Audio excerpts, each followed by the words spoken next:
Well, what steel and determination. Fantastic stuff from Judd Trump. He has got the better of Stephen Maguire from 3-1 down. He has won the match 5 frames to 4, and he has booked himself a place in tomorrow's semi-final. So, to the business end, and we have got 3 spots of the semi-finals filled. Earlier today, Jack Lisowski and, of course, Barry Hawkins. And still ongoing, you can see Chris Wakelin and Yuan Sujan. That's available on Discovery Plus right now if you want to turn over 4 frames to 3 there. And, of course, Lisowski will be waiting the winner of that. But we've got the bottom half ready with Trump and Hawkins. They've met in a final already this season, and that's all to look forward to tomorrow. But what a run from Judd Trump. 18 consecutive matches. We've been chatting about the calendar, the fatigue from England to China, back to Belfast.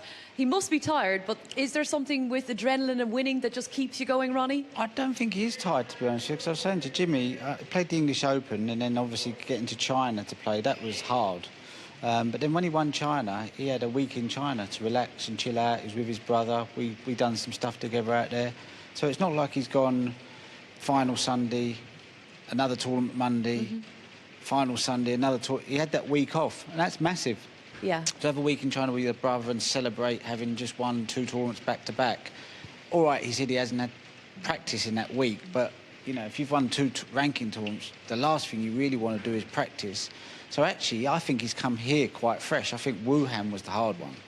And with that, Ronnie's probably right. You know, the fact that he's not potted many balls since Wuhan, he's come here fresh, and it's probably just what he needed, because he's been playing enough snooker matches and finals. Yeah, but he's enjoying his snooker as well. He's enjoying practicing. You know, there's an air about him of confidence.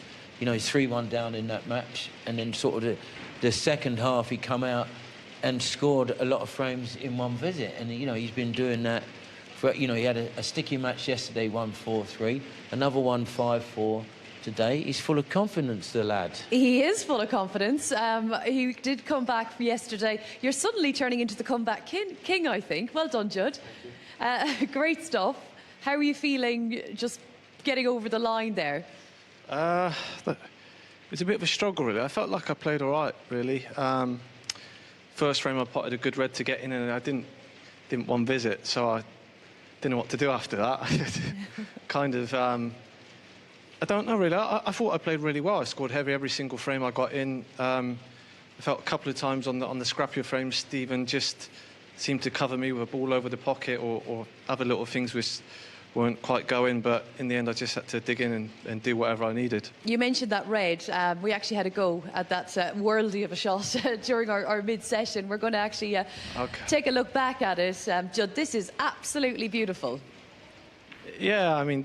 These are the easy ones. It's the ones that are over the pocket are the tough ones for me. Jimmy, you loved this. Well, you know, he's planning to hit the jaws and get the white back in the D, but he hits it in. It's so sweet, you know. It's like absolutely the pocket had no chance at all, and you know, it just shows how well he is cueing, and he had to hit it as good as that to get the wobble in the pocket to keep the red down this end of the table, but it went in and he snookered him. And you could see just, Ronnie, how much the fans loved that shot as well, and these are the shots that have made Judd famous early on. Phenomenal shot, and I was just saying, you know, I practiced with Judd and played him a lot in tournaments.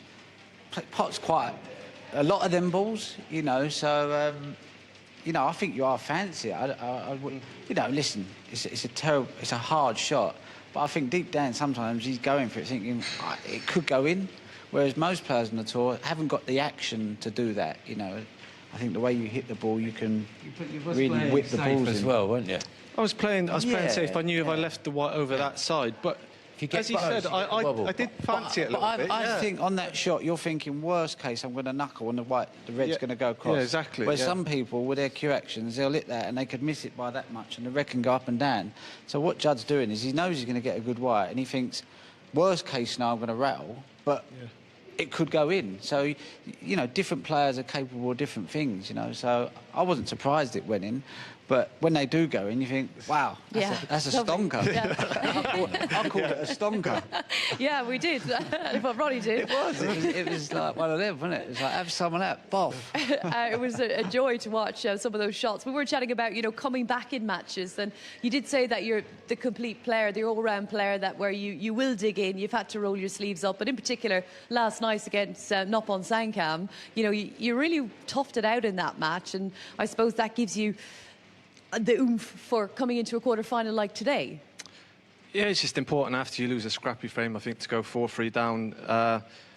I know 2, 3, 4 frames is quite easy at this level just to reel them off. So he left me in 4-all straight away. He left me a long red. I didn't one visit, but I put him in big trouble straight away, and that was it, really. So I know at this level, when you play the top players, that I'd say 3 or 4 frames is the amount you want, probably even 4, I'd say, where you feel comfortable that you get a chance. Otherwise, you might not get a look in. I was saying to Rachel, because everyone's saying, oh, you played week in, week out. I think the hard part for you, I don't know, you'll tell us, but I think obviously winning the English Open, fine, but then having to get to China and then play, that was a bit of a struggle, I would imagine, getting there, a bit of jet lag.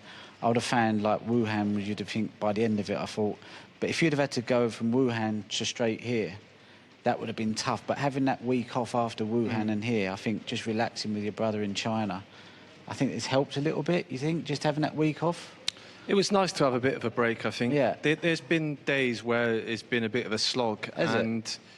I've just had to... I think yesterday was one of them days. Yeah. And even today, I just feel like mentally that I'm not even in the room. It's a bit of a dream. Like, I'm not actually there playing. It's just... I don't know what it is. It's hard to explain, but I've just played so much that now it is just on instinct. When I've got a battle at the end, like, it's coming quite naturally where I'm winning so many deciders. It's like, give me a chance, I'm going to take it. You don't feel tired, do you? You're not physically tired, are you? You're not thinking like, a little bit. Oh, are you? OK, because you look fresh to me. You look like you look... Everyone keeps saying you look fresh as a daisy. Bags under my eyes. Does Judd play tomorrow night or tomorrow afternoon? He plays tomorrow night. So will you just completely rest tomorrow and just... I'm not someone that really... recharge your batteries? I'll come in at 6 o'clock, whatever. I have my hour before I play, but I won't be playing in the day. I just chill out, grab a coffee, just have a walk around, go to the gym, whatever. Just try and spend some of that prize money. I need a bit of time off to spend it. We're getting the full Trump itinerary tomorrow, aren't we? Get the 4-digit pin going. 18 consecutive matches, Judd. We were chatting at the top of the show. Stephen Hendry won 36 in a row, 1990, 91. Ronnie won his first 38 matches as a professional. Are you going to keep going? So there's a long way to go in it. Another 20 games. Look, this is 18 is pretty good at this level. So, it's, as I say to sort of my brother, it's just every game now is a bonus. Really, I'm not really expecting a lot anymore. It's not about winning. I've proved that I can play again. People sort of doubting me a little bit, saying that is he past his best and stuff. Gone at the game. Yeah, that's what I mean. It's just I still feel like I'm young. I still feel like I'm learning, and there's no reason why I can't go out and, if I play well, win every tournament I play in. You play Barry Hawkins next. You meet in a final already this season. I know you got the better of him in Wuhan. Match that you look forward to? Yeah, for me, he's probably the most underrated player, I think. I think he's a brilliant player.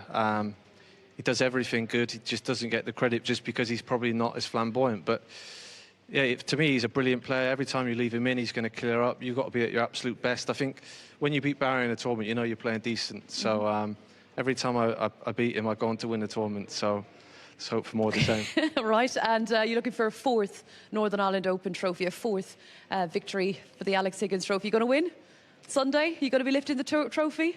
I mean, there's a good chance if I can play like that, if I can sort of one visit all the time. But there's a lot of great players left in that sort of will fancy their chances. So just go out there, enjoy the arena and see what happens. OK, well, the people of Belfast absolutely love you. They've supported you big time tonight. What an evening it's been here from the Waterfront Hall. Tomorrow it's semi-final Saturday. And let's remind you what we've got in store for you.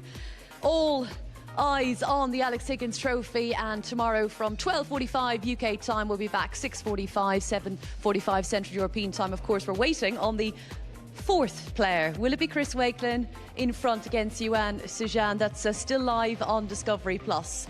But for us, it's time to recharge our batteries. It's a goodbye from us. My thanks to Ronnie, to Jimmy. Congratulations again.